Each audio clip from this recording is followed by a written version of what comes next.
Sir இந்த மாதிரி குப்பை தலைப்புகளை நாங்கள் எடுக்க மாட்டோம் சார். வேற வழி இல்லாமல் எடுக்கிறதுன்னு வச்சுக்கோங்களேன். இதெல்லாம் வேற வழி இல்லாமல் எடுக்கிற தலைப்புகள் தான்.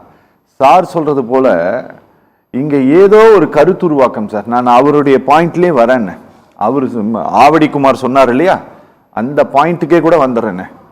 இங்க ஒரு கருத்துருவாக்கத்தை இந்த தமிழ்நாட்டில் இருக்கக்கூடிய மொத்த மீடியாக்களும் சார், அதிமுக பலவீனமாக இருக்கிறது, திமுக கூட்டணி பலமாக இருக்கிறது அப்படிங்கிற ஒரு கருத்துருவாக்கத்தை திட்டமிட்டு இங்க ஏற்படுத்தி கொண்டு இருக்கிறதா சார்? இந்த மீடியா மேலே வாங்கலேன் சார், அங்கே சொல்லுங்களேன். அப்படி கிடையாது சார். அதாவது இப்ப மீடியா அப்படிங்கிறது எந்த மீடியா அந்த மாதிரி ஒரு கருத்துருவாக்கம் பண்ணாங்கன்னா ஒரு மக்கள் மத்தியில் அவங்க தனிமைப்பட்டு போயிடுவாங்க, எந்த ஒரு மீடியாவா இருக்கட்டும். அப்ப மீடியா எப்படி செயல்படுது அப்படின்னா மக்களினுடைய பிரதிபலிப்பு தான், அதனுடைய மிரர் இமேஜ் தான். மக்கள் என்ன நினைக்கிறாங்க, எந்த மாதிரியான கருத்துக்கள் இருக்கிறது மீடியா வெளிப்படுத்துது. ஆனா சில மீடியாக்கள் கொஞ்சம் அந்த கருத்துக்கள் இப்போ சப்போஸ் திராவிட சித்தாந்தம் இல்லைன்னா ஆரிய சித்தாந்தம் இல்ல பொதுவா இருக்கக்கூடியது, அது கொஞ்சம் அதுல கொஞ்சம் ஃபேவரட்டிசம் இருக்குதான் செய்யுது, அதுல ஒன்றும் மாற்று கருத்து இல்லை. ஆனா அதே சமயத்துல பொதுமக்களினுடைய கருத்துக்களை பிரதிபலிப்பு தான் இங்க மீடியாவா இருக்கு. ஆனா ஆவடிக்குமார் சொல்ற மாதிரி இங்க ஒரு கருத்து உருவாகுது. அதிமுக கூட்டணிங்கிறது ஒரு பிம்பத்தை கட்டமைக்கிறாங்க, அது வலுவிழந்த கூட்டணி, இது வலுவான கூட்டணி, அந்த பிம்பம் தான் இது பேசுறது அப்படிங்கிறது தவறு. எப்படின்னா அதிமுக கூட்டணி உண்மையாலுமே வலுவிழந்துதான் இருக்குது. ஏன்னா அது பிஜேபியோட சேர்ந்த காரணத்தினால்.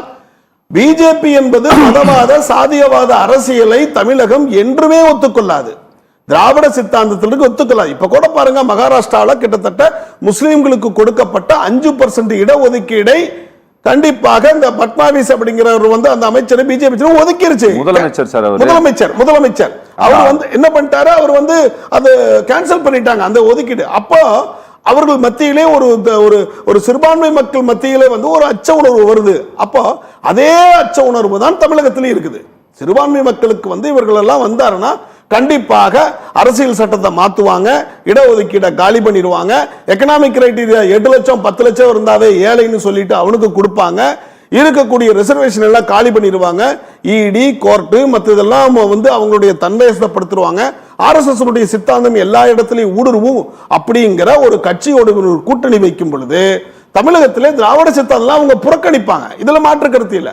அப்போ ஆட்டோமேட்டிக்காவே அவங்க வலு இழந்து இருக்கிறாங்க. அதே சமயத்துல அவங்க சேரக்கூடிய கூட்டணிகளும் இன்னும் இதுவரைக்கும் ஒரு சாலிடா இல்லை.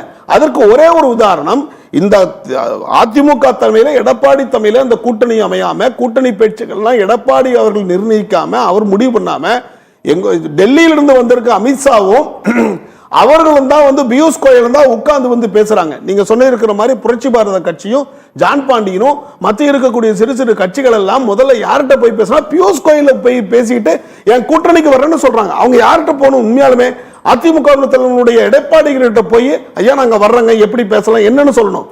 அப்ப தலைமை இங்க அதிமுக தலைமையில் தான் பிஜேபி இருக்குது அப்படின்னா கூட்டணி பேச்சுவார்த்தை எங்க பேசணும், இங்க பேசாம பியூஷ் கோயல்கிட்ட பேசுறாங்க அப்படின்னா இது மக்கள் புரிஞ்சு கொள்றாங்க. அப்ப அந்த கூட்டணியே வலு இழந்ததா இருக்கு.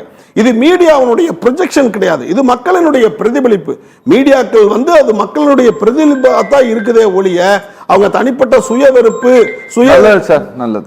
அப்படின்னு இருந்துச்சுன்னா அது மீடியா எந்த மீடியா மக்களால் தெரிஞ்சிருவாங்க, புறந்தள்ளப்படுவாங்க.